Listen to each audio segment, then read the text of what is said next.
de ser una instrucción del Señor, yo decía, ¿por qué me siento pecador si no me fui a tomar, no me fui a fumar, no me fui a parrandear? ¿Por qué me siento sucio delante de Dios? Solo por desobedecer una instrucción que Él me había dado, que requería fe. Y el Señor me recordó este versículo que dice, porque sin fe es imposible agradar a Dios. Se quiere decir que dentro de la congregación o dentro del camino del Señor podríamos estar haciendo 1001 cosas, pero si nosotros no utilizamos la fe para poder realizar lo que queremos hacer para Dios, no lo estamos agradando, y si no lo agradamos, pues no seremos arrebatados. Esto se trata de un deleite, ¿verdad? Causarle un deleite al corazón del Señor. Ahora, ojo acá, porque platiqué con un hermano esta semana. Él está pasando por un proceso complicado, y yo al momento de orar por sanidad, yo le dije, ¿tú crees? Porque la verdad es que fe para todo, diga conmigo, fe para todo. Para milagros, para todo, para leer la Biblia, para recibir la palabra, fe para todo. En esta vida, sin fe es imposible agradar a Dios. Entonces yo le dije, mira, ¿y tú crees? Y él me dijo, pues sí creo, me dijo. Yo le dije, a mí me gustaría que definiéramos la fe, porque las palabras son bien fáciles de decirlas.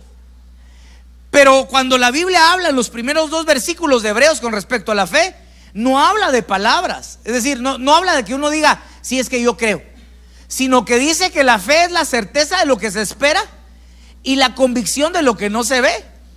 Quiere decir que la fe no lo deja tanto en lo tangible, sino lo deja en el interior del corazón del hombre, que es un campo que nosotros no tenemos acceso, y de donde se escriben pensamientos, donde se escriben convicciones, y que probablemente nosotros podemos decir yo creo, pero por dentro no está la convicción. Y por eso es que la Biblia hacía clara que la fe no es decir yo creo, sino la fe es tener convicción y certeza de que Dios está presto a hacer algo a favor de nosotros. ¿Cuántos dicen amén?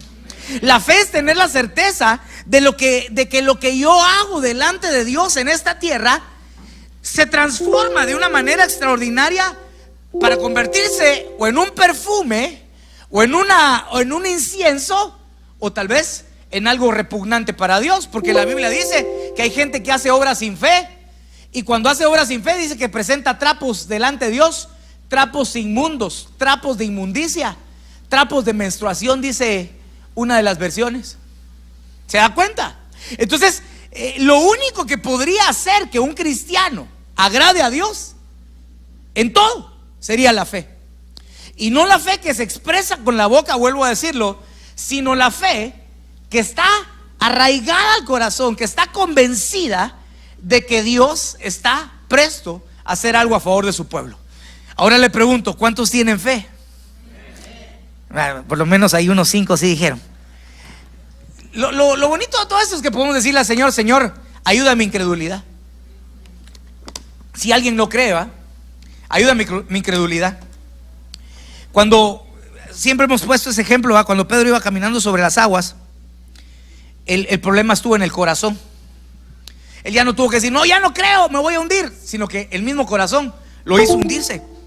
La fe debe de estar arraigada al corazón. Ahora, hay algo acá que me gustó bastante, lo voy a leer, está también en Hebreos, que es el preámbulo de lo que le digo al versículo 11, Hebreos 10:36. Lo voy a leer rápido. Dice, ustedes necesitan perseverar para que después de haber cumplido la voluntad de Dios reciban lo que Él ha prometido. Pues dentro de muy poco tiempo, mire lo que dice, la preparación de la vida del creyente, ¿verdad?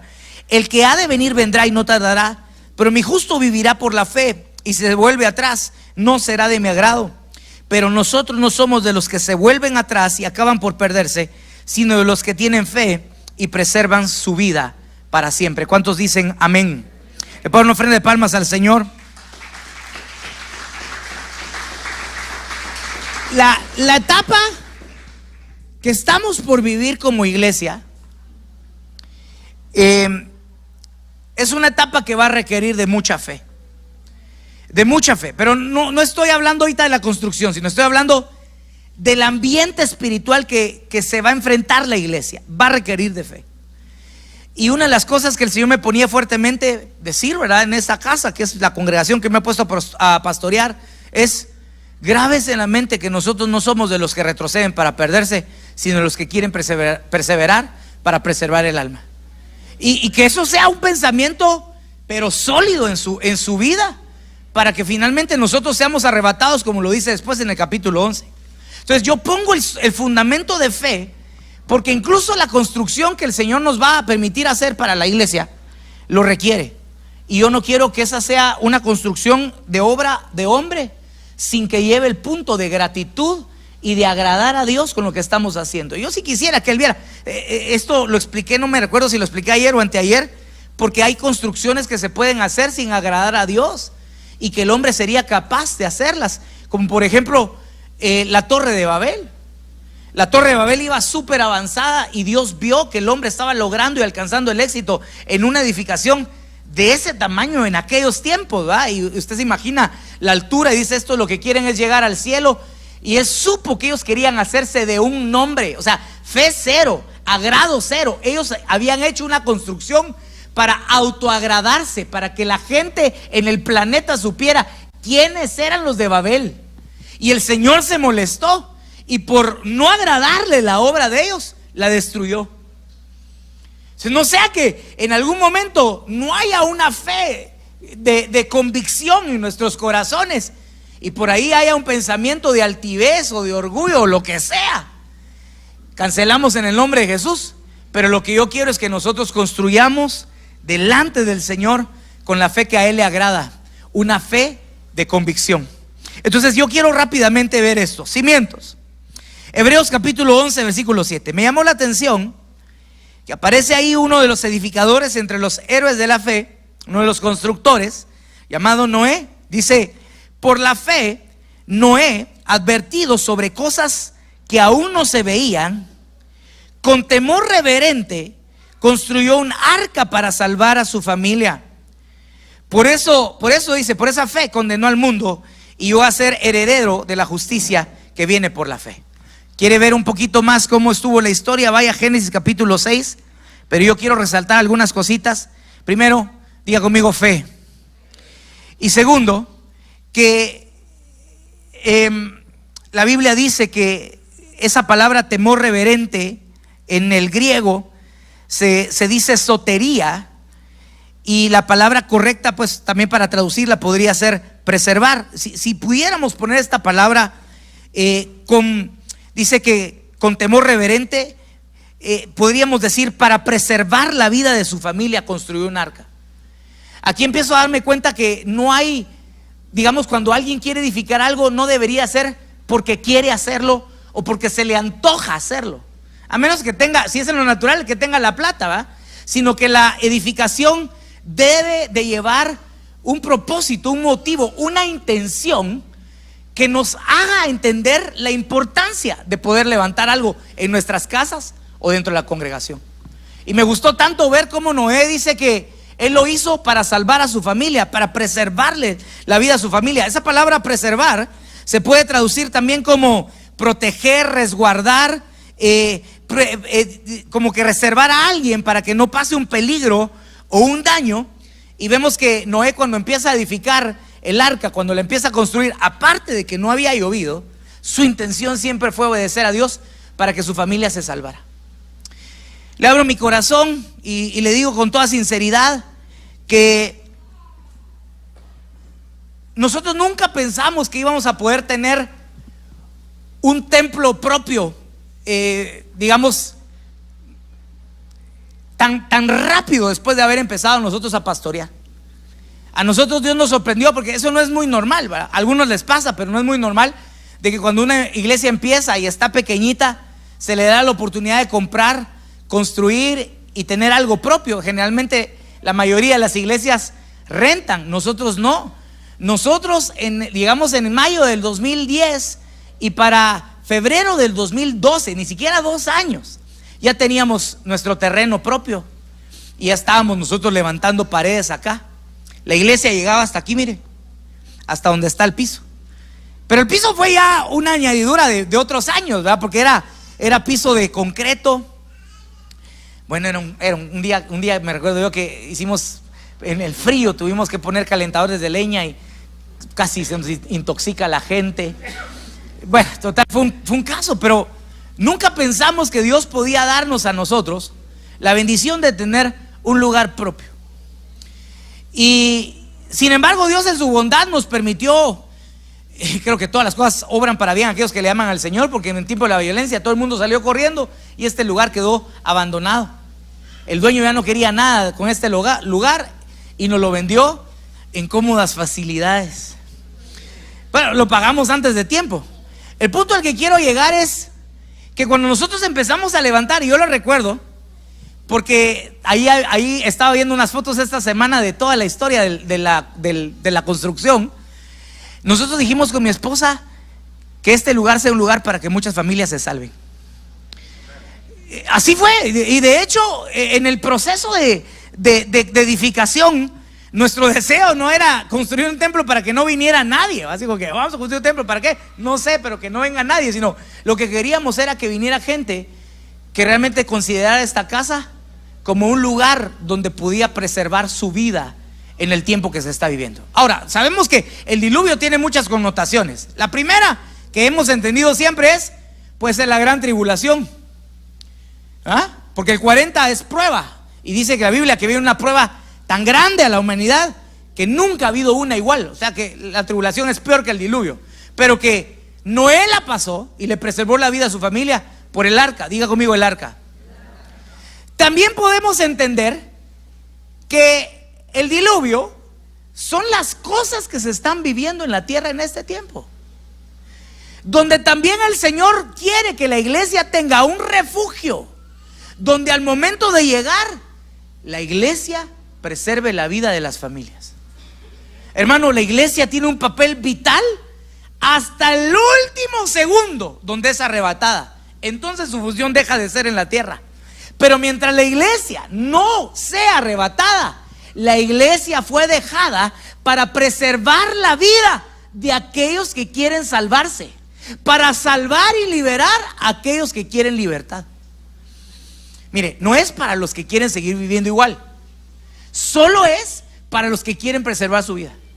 Entonces empezamos a levantar este templo y dijimos: Señor, permítenos experimentar en esta casa que muchas familias se salven. Y sabe que me encanta ayer que saliendo del ensayo, es que de veras, hermano, no sé si a usted le gusta, pero a mí sí me gusta la iglesia. Bueno, por esos tres que dijeron amén, gloria a Dios. Siento que es nuestra casa. Me encantó ayer que estaban los hermanos en el bootcamp. Ahí estaban los chicos comiendo pizza, los de danza, con los de danza. Y luego dije: voy a salir un ratito afuera y jugando fútbol otros. Digo: Señor, gracias por este lugar, porque tú lo dejaste para preservarle la vida a muchos. Entonces yo quiero que vea que uno de los cimientos para edificar es querer preservar vidas. Y esto te conviene en tu casa, también en tu matrimonio. Porque si peleas hasta el final para que tu matrimonio se mantenga consolidado y edificado, la vida de tus hijos no va a correr peligro ni va a estar en riesgo. El Señor mismo va a proteger tu hogar. ¿Cuántos dicen amén? Tiene una ofrenda de palmas al Rey. Mire, rapidito, dice Hebreos 11, 8 al 10, dice: por la fe Abraham, este es otro edificador que no edificó, pero me encantó. Mire, por la fe Abraham, al ser llamado, obedeció, saliendo para un lugar que había de recibir como herencia, y salió sin saber a dónde iba. Por la fe habitó como extranjero en la tierra de la promesa, como en tierra extraña, viviendo en tiendas como Isaac y Jacob, coherederos de la misma promesa. Esto es lo que subrayo: porque esperaba la ciudad que tiene cimientos, cuyo arquitecto y constructor es Dios. Fíjese que Dios le dice a Abraham que salga de su tierra porque le iba a dar una tierra nueva. Dios le promete que le iba a edificar una ciudad, una tierra de promesa, una tierra prometida. Dice que cuando él sale y llega al lugar que Dios le prometió, pero que no se atreve a construir ninguna muralla, ninguna casa, ninguna ciudad fortificada, porque en su corazón él sabía que el que se la iba a construir era Dios. Aquí hay algo impresionante, pero yo quiero extraer un principio, porque esto habla de que desde los tiempos de Abraham, ya Abraham había entendido el concepto de la nueva Jerusalén, de la vida eterna. Desde los tiempos de Abraham, es decir, por favor, hermano, no era normal antes de Abraham ni después de Abraham que viniera Dios en persona a construir una ciudad. Sin embargo, él, cuando sale de su tierra, dijo: a mí Dios, mi arquitecto, me va a poner los cimientos y me va a construir la ciudad que me prometió. Entonces, cuando él llega, me imagino que sus hijos le decían: ¿y por qué no has construido? ¿Por qué seguimos en tiendas si ya es la tierra que Dios nos prometió? No, porque yo estoy esperando la ciudad que él me va a construir, porque él es el arquitecto perfecto y él va a poner los cimientos. Tal vez llegaba Ismael, porque solo tuvo a Ismael y a Isaac, ¿va? Mira, ¿y por qué no has construido? ¿Por qué seguimos viviendo en tiendas? Le decía: porque a mí Dios me va a construir la ciudad que él prometió que iba a construir. Se murió y no se la construyó. Y usted dirá: ¿y entonces cuál es el principio de edificación? Hermano, yo le diría, más claro que el agua no puede estar. Que nadie se puede atrever a edificar y a poner cimientos si no está seguro que Dios está en el asunto. Mire, voy a la carga. ¿Por qué no se atrevió Abraham a edificar? ¿Por qué esperó? ¿Por qué murió en tiendas? Al final usted sabe que la tierra se la entregaron a los israelitas, ¿va? Eso lo sabemos todos. Pero no se atrevió porque sabía que no era el momento oportuno donde Dios iba a dar luz verde para que esa promesa se cumpliera. La Biblia dice en un salmo, se lo voy a leer, Salmo 127:1, dice: cántico en cese gradual, dice, de Salomón: si el Señor no edifica la casa, en vano trabajan los que la edifican. Diga conmigo: en mi edificación debo de estar seguro que es el tiempo para edificar. Debo de estar seguro que es el momento oportuno para hacerlo. Y que nosotros mismos no lo hagamos porque queremos, como lo digo, sino porque sabemos que la voluntad de Dios se alineó a lo que vamos a hacer en los próximos meses. Lo mismo, mira, yo he escuchado, algunos se han acercado conmigo estos meses y les agradezco por la confianza, pero me han hablado sobre algunos proyectos de emprendimiento.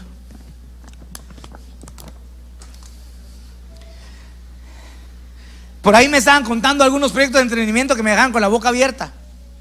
Y dije: me encantas, eso sería un negociazo, le dije yo al hermano. Y me dice: ¿qué me aconseja usted? ¿Le entro o no le entro? Y yo le dije: éntrale a hacer eso, solo si sabes que el que va a edificar contigo es el Señor. Porque si no estás seguro que Dios quiere que tú edifiques en eso, por más que sea un negociazo, el negocio no va a funcionar. Y eso es lo que yo oraba y le pedía al Señor, porque el asunto más difícil para el hombre no es solo entender la voluntad de Dios, sino el tiempo en el que se debe de ejecutar la voluntad de Dios. Es decir, es que sí es su voluntad. Sí, pero ¿en qué momento? La voluntad de Dios es perfecta, eso lo sabemos todos. Pero hermanos amados, nosotros tenemos que ajustarnos para que cuando edifiquemos lo hagamos sabiendo que Dios quiere que lo hagamos y que es el tiempo para hacerlo. ¿Está aquí? Le pongo un ejemplo, pero mira, lo aplico en la construcción y quiero que lo veas, porque de veras le pido al Señor que hallemos gracia delante de Él. Porque después de oración le estuve orando y orando al Señor: Señor, ¿cuándo? Señor, ¿cuándo? Hasta que dije: bueno, llegó el momento, y sentí que se alineó todo de parte de Dios con nosotros otra vez, como la vez pasada. Y dije: entonces llegó el momento. Pero una ocasión yo recuerdo que traté de hacer algo sin la venia del Señor, a pesar de que sabía que era su voluntad, pero no era el momento para hacerlo, y fracasé. Y recuerdo que me di una de topes y de golpes por no considerar que primero es el edificador antes que yo. Diga conmigo: si Jehová no edifica, en vano trabajo. Entonces, el segundo elemento de la edificación, y para los cimientos, porque ahí dice que los cimientos los esperaba de parte de su Dios, es que el Señor sea el que edifique con nosotros. Rapidito, Nehemías 1:1-3 dice: palabra de Nehemías, hijo de Acalías: aconteció que en el mes de Quisleo, en el año 20, estando yo en la fortaleza de Susa, vino Hanani, uno de mis hermanos, con algunos hombres de Judá, y les pregunté por los judíos, los que habían escapado y habían sobrevivido a la cautividad, y por Jerusalén. Y me dijeron: el remanente, los que sobrevivieron a la cautividad ahí en la provincia, están en gran aflicción y oprobio, y la muralla de Jerusalén está derribada y sus puertas quemadas a fuego. Lo puse hasta este versículo porque el versículo 1 aclara dónde estaba Nehemías, y me llamó mucho la atención cuáles son las preguntas que vienen a nuestra mente cuando nosotros vemos las necesidades de otros, o más bien ¿será que vienen preguntas a nuestra mente al ver la necesidad de otros? Preguntas, por ejemplo, como ¿qué necesitan él? ¿Qué necesita él? ¿O qué necesitan ellos? Y que podrían convertirse después en un motor y en un elemento muy importante para edificar. Pero que si uno, mire, estoy hablando de elementos bíblicos para edificar. Solo quiero resumir antes de poner el ejemplo que quiero poner. El primer elemento es este. Diga conmigo, fe. El segundo es Dios es el edificador. El tercero es este. Yo tengo la bendición de tener mi casa propia y que, digamos, mis hijos tengan un cuarto, comparten ahí una litera, y mi hija tiene un cuarto. En mi cuarto, literalmente yo no necesito nada. Siento que tengo el espacio suficiente. Tengo ahí mi espacio para poner mi ropa. Tengo lo que necesito. Yo, a mi juicio personal, no necesito construir. Pero luego en una ocasión recuerdo que entré al cuarto de mi hija y lo sentí pequeño. Y luego en otra ocasión salí del cuarto de mi hija y vi que se estaban peleando por el baño. Y mis hijos, siendo varoncillos, he batallado para que me le den el lugar que ella necesita en el baño para pues peinarse. No se pinta, pero peinarse, bañarse, pues ella requiere su privacidad. Y entonces yo llegué al cuarto y dije, vi que hay un espacio a la par del cuarto de mi hija. Y dije, ¿será que necesita más espacio? Me empecé a hacer la pregunta. Y dije, y aquí le puedo hacer un baño y aquí un vestidor. Y empecé por una pregunta que hice de su necesidad a querer edificar. Y esto es bien importante aquí en la casa, porque puede ser que algunos de ustedes no consideren importante construir, porque no son niños. Y por eso yo les decía, oren. Ahorita voy a hablar del punto de la oración, porque es que a veces, como no es para mí,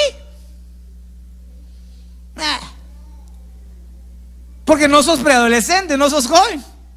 Bueno, y otros todavía se van más recio, porque tal vez sí tienen niños, pero siguen diciendo, pero no es para mí. Y algunas veces la edificación no debería ser motivada en lo que yo necesito, porque entonces el matrimonio solo va a rondar, se edifica en lo que me va a beneficiar a mí, en lo que edifica la pastora Sarita, en eso. Pero si me va a edificar a mí, si va a ser para mi bien, entonces que se haga en la casa. Pero si no es para tu bien, pero es para tus hijos, o no es para el tuyo, pero si es para tu esposa, ¿acaso no valdría poner manos a la obra?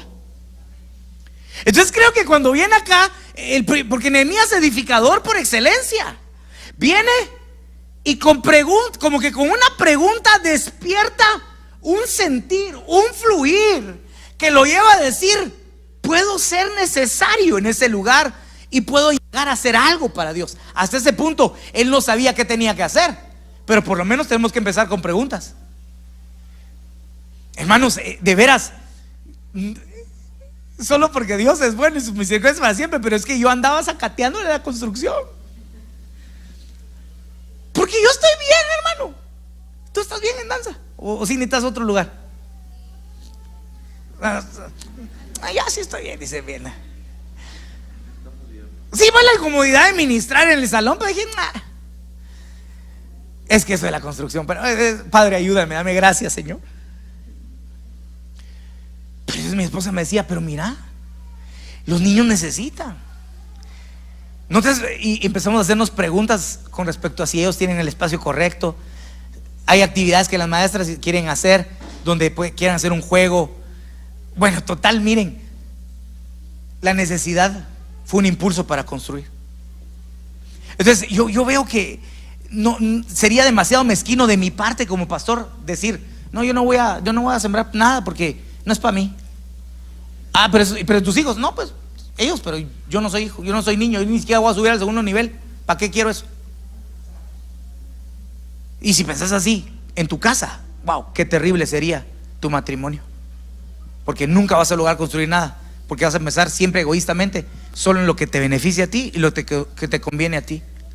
Pero entonces yo digo, Señor, ellos sí necesitan, Y ahora encontré esto en Nehemías, que preguntando cuáles son las necesidades, fue como encontró qué hacer para poder ayudarlos y edificarlos. Diga conmigo, hacernos preguntas. ¿Qué necesita nuestra iglesia? Y por ahí después tal vez nos tendríamos que hacer otra pregunta. Necesitamos esto, necesitamos lo otro, y empezar a suplir las cosas que nosotros necesitamos y que necesita nuestra familia. Este es un elemento indispensable para que haya edificación en tu casa. Pregúntate un poquito más. Mira, quiero tomar esto como una tarea personal. Quiero preguntarme más seguido en mi casa qué necesita mi esposa y qué necesitan mis hijos, para que no sean ellos los que me pidan algo, sino sea yo el que quiera edificar, guiado por la unción del Espíritu Santo. Hacete más preguntas como estas. Rapidito, Nehemías 1:4 dice: y cuando oí estas palabras me senté y lloré e hice duelo algunos días, y estuve ayunando y orando delante del Dios del cielo. Ahí puse el versículo 2, la contestación de la oración, capítulo 2, versículo 4. El rey me dijo: ¿qué es lo que pides? Entonces oré al Dios del cielo y respondí al rey: si le place al rey y si tu siervo ha hallado gracia delante de ti, envíame a Judá, a la ciudad de los sepulcros de mis padres, para que yo la reedifique. Diga conmigo, edificación.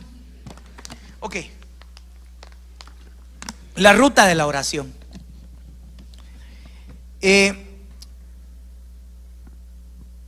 Por ahí grabé un video, por ahí mandé un mensaje al grupo. Fue una lección que aprendí en el trabajo que tuve por 17 años, cuando iba a tocar algunas puertas para hacer algunos proyectos. Cuando me encontraba con personas de Dios, me decían: muy bien, déjame aquí tus necesidades, déjame orar y preguntarle al Señor cómo te puedo apoyar. Me gustó mucho porque después lo tomé como un parámetro, porque creo que la oración es indispensable para saber la ruta de cómo Dios quiere que nosotros ayudemos en algo. Porque el corazón a veces no logra ser certero y no logra agarrar la ruta correcta. Sin embargo, si le preguntamos a Dios, estoy seguro que la manera en que nosotros vamos a edificar siempre va a ser la correcta. Entonces ellos oraban y después, ¿sabes qué? Ya oré, Dios me puso esto en mi corazón, y nos apoyaban para algunos proyectos y para algunas cosas que nosotros teníamos que hacer.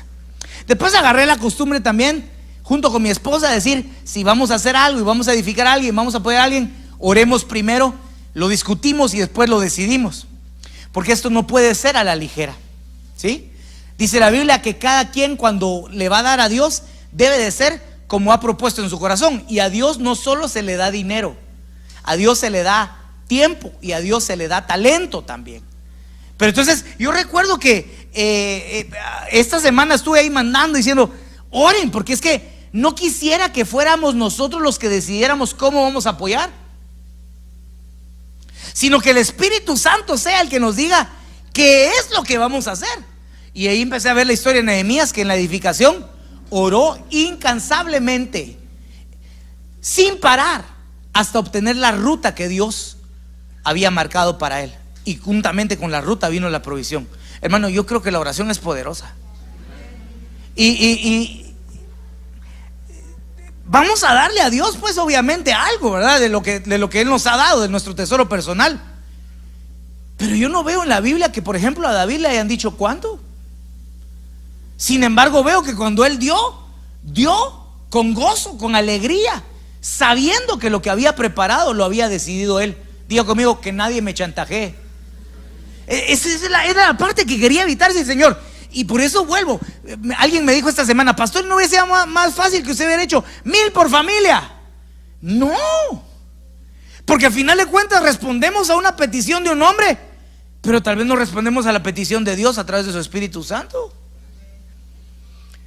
Entonces yo insisto que el que tiene que darle a Dios, y el que quiere, porque ahorita viene el último punto de la edificación, el que quiere darle a Dios no debe de darle porque le dijeron cuánto dar, sino porque propuso en su corazón, oró para saber qué era lo que le iba a entregar a Dios y poder dárselo con gozo, de tal manera que no se pidió, sino se otorgó.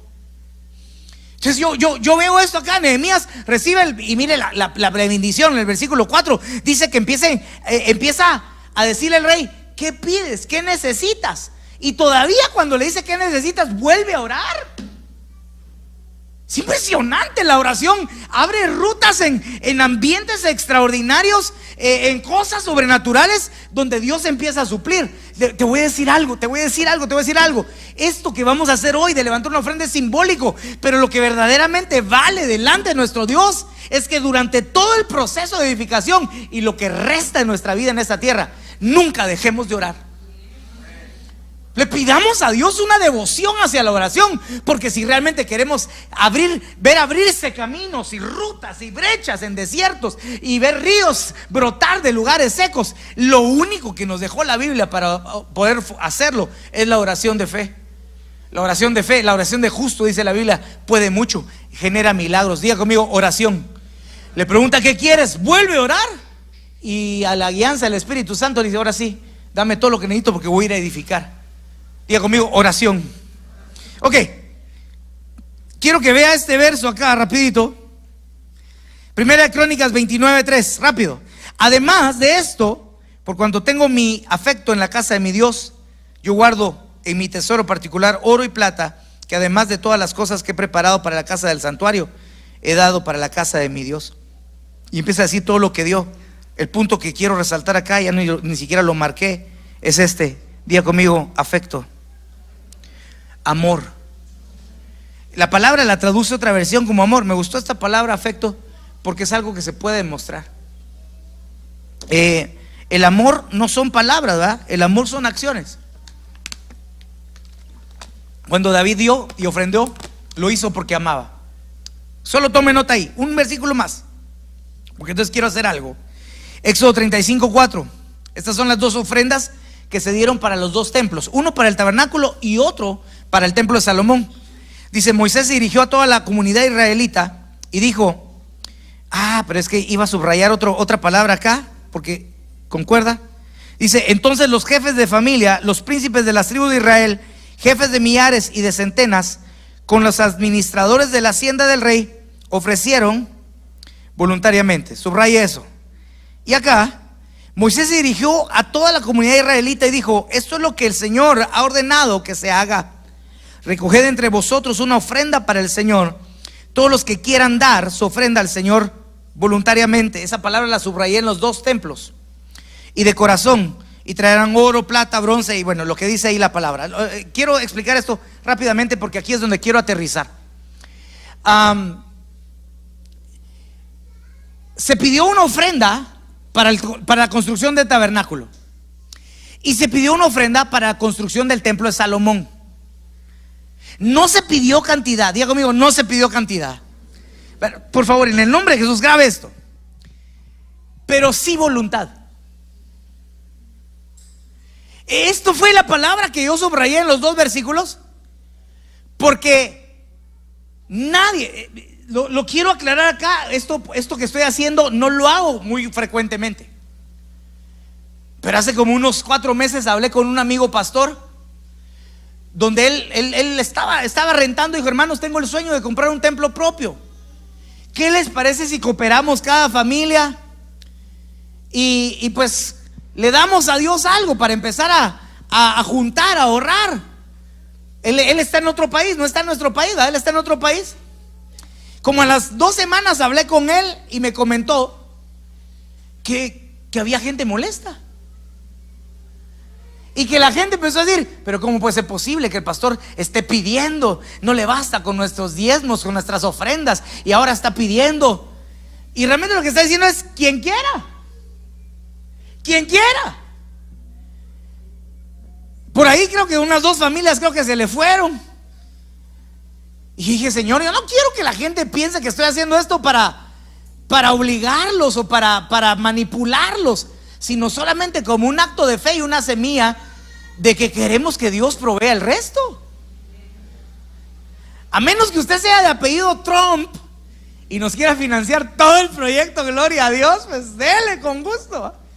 Pero saben que la palabra clave para darle al Señor es voluntario.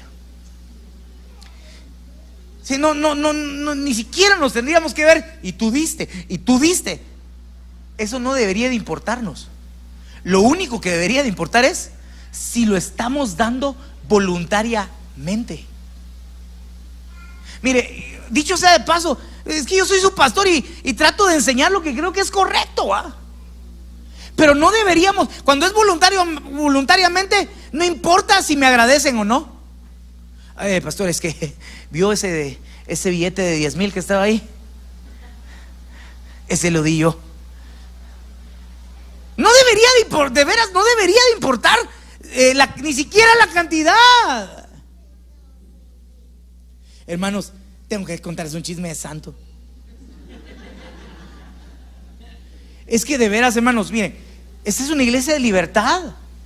O me han visto a mí sacando el dinero, o poniendo lista ahí de los morosos del diezmo. Hermanos, he encontrado sobres de diezmos vacíos. O sea, ¿pero por qué? Como para que vea el pastor pero si están vacíos, ¿por qué lo echas ahí?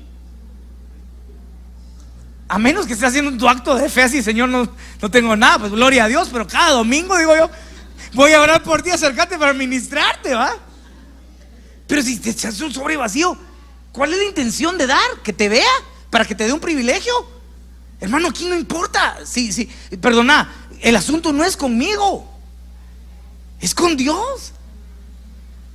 Uno de los hermanos me preguntó: pastor, mire, y si yo no quiero poner mi nombre en el sobre, no lo pongas. Si realmente quiero que sepamos que esta palabra es vital para todo lo que hacemos en la casa. Si venís a danzarle a Dios, voluntario. Si venís a congregarte, voluntario. Si vienes mañana es escuela de obreros, voluntario. No, este concepto, hermano, por eso es que, hermanos, hice ahora general, que ahora ya no tengo pocas ayudas. Ahora todos ustedes son mis ayudas pastorales. Porque soy ayuda, tengo que ir a la escuela de obreros. No soy ayuda, ya no tengo que ir. No, todo es voluntario. No porque venías eres, no porque das eres, sino porque amamos al Señor y lo hacemos porque queremos hacer. Y si le vamos aquí nadie, yo no soy capataz, soy un pastor. Y yo quiero que tú todo lo que hagas para Dios lo hagas porque quieres, porque lo sientes, porque lo amas. Y entonces no va a ser una carga. A los hermanos que me los tenían aquí desde las 5:30 de ayer haciendo un bootcamp y haciendo un montón de cosas, va a ser un deleite. Cuando hay voluntad, hay deleite.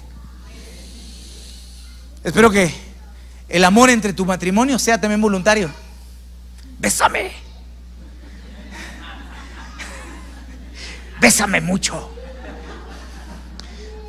Diego, ¿sí o no? Pero sí me doy a entender, ¿verdad? Voluntario, así es la casa de Dios, voluntaria. Y estos son los puntos que quiero resaltar. Yo quisiera que te pusieras de pie, si me pueden ayudar mis hermanos, que solo para hacer una oración.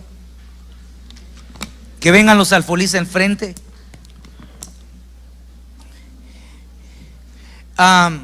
Voy a repetir esto y ahorita quiero que Michelle me hagas favor ahí, pero quiero repetir esto. Mire, estos son los cimientos que yo quiero tener y que le pedí al Señor esta semana tener para edificar. ¿Sí? Estos son los cimientos.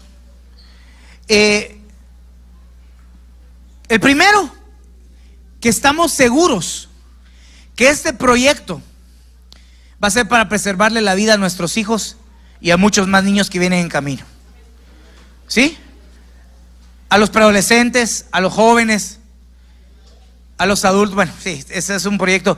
Va a haber una cafetería ahí arriba para más o menos como 100 personas. Entonces, solo quiero que, hermano, esto es lo que yo le pedí a Dios. Y te pido, si no logré comunicarte todo en estos 40 minutos que prediqué, te lo quiero dejar aquí ahorita, otra vez. Que estemos seguros que esto es para preservar vidas. Tus hijos van a crecer ahí, van a jugar con sus amigos ahí, van a ser bendecidos con palabra ahí. Y nuestra casa va a ser bendecida también en ese lugar. Segundo, que es el tiempo donde Dios pone su mano para edificar con nosotros. Tercero, que tenemos un interés genuino por los demás. Esto se los mencioné. Me hice preguntas. Pues nuestros niños necesitan, amén. ¿Me interesan ellos? Claro. Entonces, manos a la obra, pues. Hagámoslo en el nombre de Jesús. Segundo, la oración. Cuarto, la oración. Quinto, el amor. Y sexto, la voluntad. Entonces quiero que cierres tus ojos y de acuerdo a lo que oraste, en esta semana lo que le preguntaste al Señor, al cómo, yo quiero que tú ofrezcas esta ofrenda para la edificación del templo. Cierra tus ojos y empieza a decirle: Señor, esta ofrenda que yo traigo es con amor. Señor, tú la vas a multiplicar. Tú la vas a multiplicar. Tuyo es el oro, tuya es la plata. Y hoy te quiero presentar, Señor, esta ofrenda, Padre, que traigo para ti. Para los que están haciendo transferencia y me habían preguntado, aquí hay un link. Bueno, hay una diapositiva donde está la cuenta que se va a utilizar. Esta no es la cuenta de la iglesia, porque esto vamos a utilizarlo en compras, pero quiero que la veas ahí. No, que me pongan así es, ajá, exactamente. Y si tú vas a hacer la transferencia, hazlo en este momento, porque vamos a presentar la ofrenda delante de Dios. Así que